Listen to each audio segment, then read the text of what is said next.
Getting ready for this deep dive on crypto phishing, I came across this stat, and it really kind of stopped me in my tracks. Oh, yeah. Last year alone, these scams, they drained billions with a B from people. Why? And it's not even just about the money, right? It's that feeling of violation. Absolutely. So we took your request, dug into this article, How to Avoid Phishing Attacks in Cryptocurrency. It's from Finexita. And, well, let's just say we're going to get you ready to handle whatever, the crypto world throws at you. It's like you wouldn't hit the road without learning to drive first, right? Exactly. And Finexita, they spend a lot of time on what phishing actually is. They make a really good point that crypto being anonymous, well, that makes it almost impossible to get your money back if it's stolen, which is, stressful to think about. Yeah, with regular banks, there's usually some kind of trail, a chance of getting your money back. Okay. But crypto, yeah, it's decentralized, people are pseudonymous, it's like a scammer's paradise almost. Okay, so that's why understanding their tactics is so key. Absolutely. Finexita breaks these tactics down really well. So first up, spear phishing. Oh. I feel like everyone's gotten those too good to be true emails, but Finexita, they'll give this example. Imagine getting a message, looks exactly like it's from, say, the company that makes your hardware wallet, right? Right. And they're saying, there's this vulnerability, you got to update your seed phrase, right now. Playing on that fear, that urgency. Exactly. So it's not just about, tricking people, it's straight up manipulation. Psychological, for sure. Speaking of sneaky, Finexita also gets into DNS hijacking. And I'll be honest, I had to read that part a few times. A little technical. For sure. But imagine this. You walk into a store, looks exactly like your bank area. Right. But it's fake. Run by criminals. Whoa. That's kind of what DNS hijacking is. They redirect you to a site. Looks totally legit, but it's all designed to steal your login.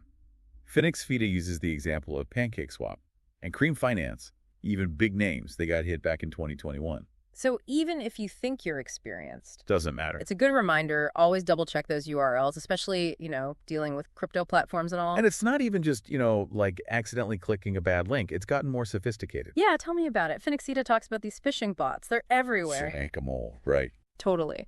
And they use this example, bots going after MetaMask users on Twitter, sliding into the DMs, asking for seed phrases. Oh, classic. See, that's the thing. It's not just emails anymore. Phishing's everywhere you look online, especially where people talk crypto. Yeah, any online space. Gotta be on guard. And it's not just websites or whatever. Finexita had this whole section on browser extensions, fake ones. That really freaked me out. Right. That one mimicking Ledger Live. Yeah. Downloaded over 100 times, they say. And it's so easy to, you see an extension, maybe it's got good reviews, and you think, oh, okay, this is fine. You just trust it. But those reviews, they can be faked.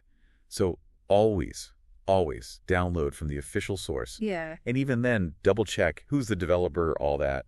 It's you got to add 5 extra steps to everything just to be safe. Pretty much. Okay, so we had spear phishing, DNS hijacking, the bots, the fake extensions. What else? Oh, right. Finexita also talked about those fake airdrops and those imposter websites. Oh, yeah. Those are everywhere, too. Those pop-ups. You've won a free cruise. Except it's for crypto. Exactly.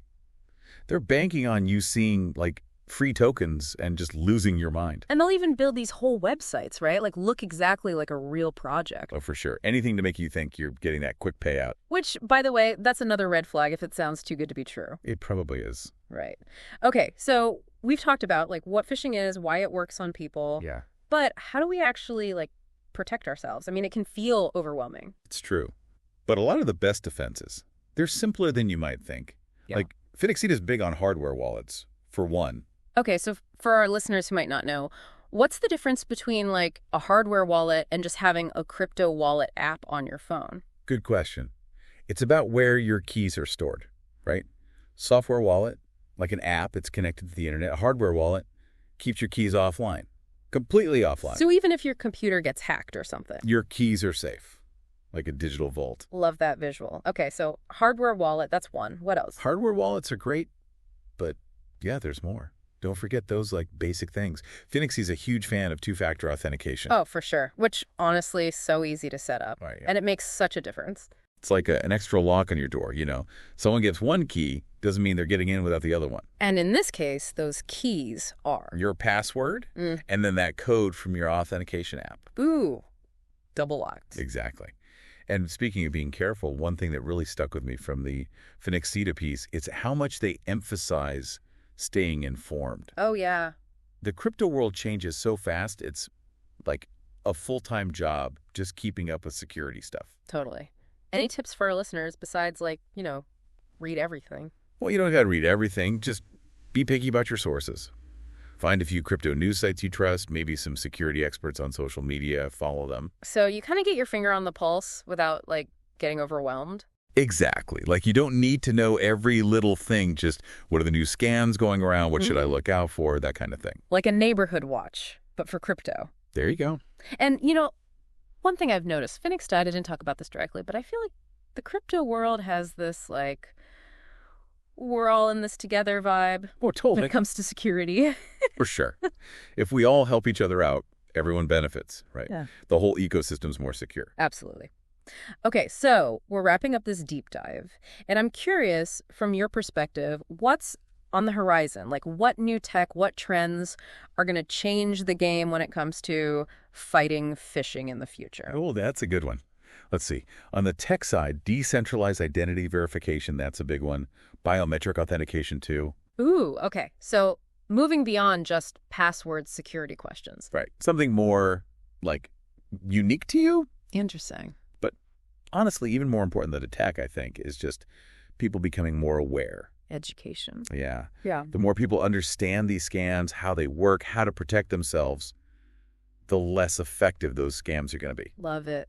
Knowledge is power, right? And on that note, I think we have given our listeners a whole lot of knowledge today. They did. They're well equipped now. They are. So, to wrap things up, stay curious, stay vigilant, and don't be afraid to ask questions. Perfectly said. Awesome. Well, thanks for joining us on this deep dive into crypto phishing, everyone. Until next time, stay safe out there.